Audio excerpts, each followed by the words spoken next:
اور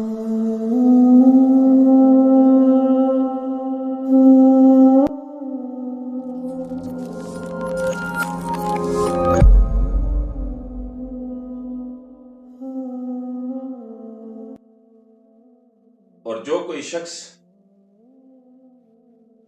اپنے مسلمان بھائی کے لیے آسانیاں پیدا کرتا ہے،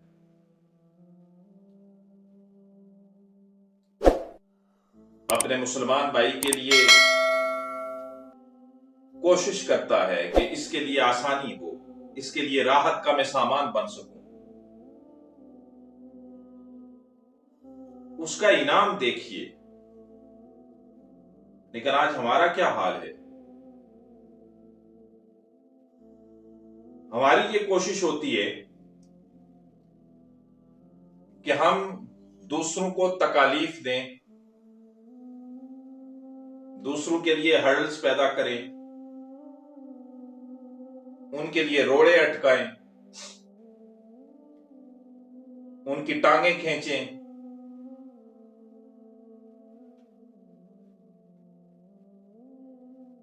لیکن جو شخص، وہ خوش نصیب شخص جو اپنے مسلمان بھائی کے لیے راحتوں کا سامان کرتا ہے، آسانیاں پیدا کرتا ہے،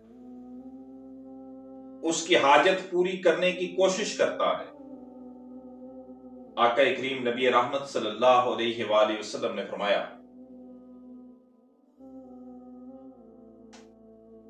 کہ وہ شخص جو اپنے مومن بھائی کے لیے اس کی حاجت کو پورا کرنے کے لیے گھر سے نکلتا ہے، اللہ ہر قدم کے بدلے نیکیاں عطا کرتا ہے اور ہر قدم کے بدلے گناہوں کو مٹاتا ہے۔ اور ایک دوسری حدیث میں تعداد آئی کہ اللہ ہر قدم کے بدلے 70 نیکیاں بڑھاتا ہے اور 70 گناہوں کو کم کرتا ہے، یہاں تک کہ وہ اپنے گھر واپس نہیں آ جاتا۔ اور اگر وہ کوشش کرنے والا شخص جو اپنے بھائی کی حاجت پوری کرنے کے لیے کوشش کر رہا ہے،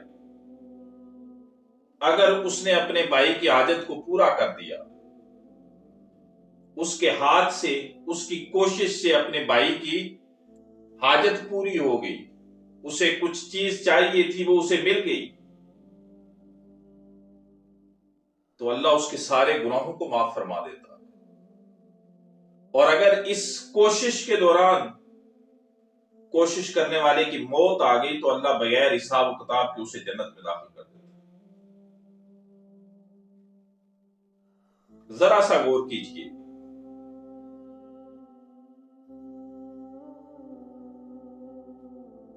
اگر ہماری وجہ سے، ہماری تھوڑی سی کوشش سے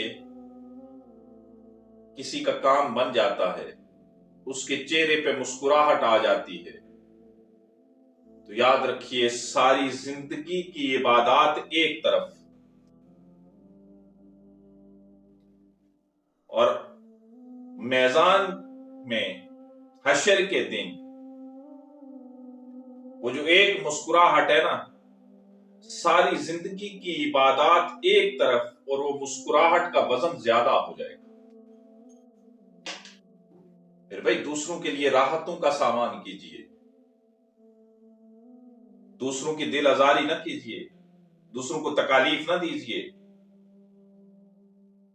روایت میں آتا ہے حضرت موسیٰ علیہ السلام نے اپنے رب سے پوچھا کہ یا اللہ، تو اس کائنات میں سب سے زیادہ پیار کس شخص سے کرتا ہے؟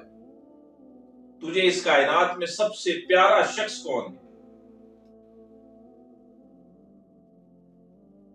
تو رب تعالیٰ نے فرمایا ہے موسیٰ، مجھے اس دنیا میں سب سے زیادہ پیارا شخص وہ ہے کہ اگر اپنے مسلمان بھائی کو تکلیف ہوتی ہے، کانٹا چبھتا ہے، تو وہ اتنا ہی غمگین ہو جاتا ہے جیسے اس کے جسم میں کانٹا لگا، اسے اس تکلیف کو ایسے ہی محسوس کر رہا ہوتا ہے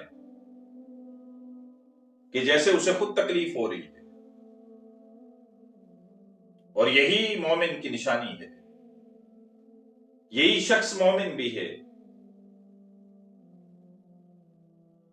بڑی مشہور حدیث ہے، آقا کریم نبی رحمت صلی اللہ علیہ وآلہ وسلم نے فرمایا وہ شخص مومن نہیں ہو سکتا، اللہ کی قسم وہ شخص مومن نہیں ہو سکتا، اللہ کی قسم وہ شخص مومن نہیں ہو سکتا، اللہ کی قسم وہ شخص مومن نہیں ہو سکتا۔ صحابہ نے عرض کیا رسول اللہ صلی اللہ علیہ وآلہ وسلم کون شخص؟ فرمایا جس کی ہاتھ اور زبان سے دوسرا مسلمان محفوظ نہیں۔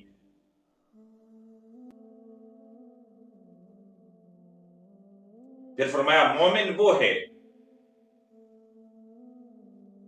کہ جو اپنے لیے پسند کرتا ہے وہی دوسروں کے لیے پسند کرتا ہے۔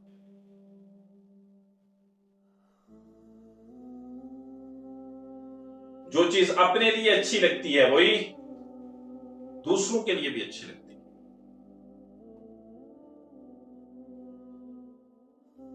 ہم دوسروں کا مذاق اڑاتے ہیں، کوئی ہمارا اڑائے مذاق میں اچھا لگتا ہے؟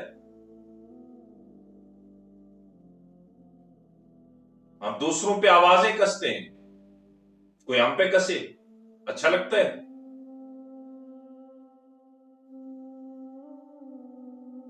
ہم اپنی زبان سے دوسروں کے دلوں کو چھلنی کر دیتے، ایسے تیر چلاتے، اس کی عزت کو تار تار کر دیتے۔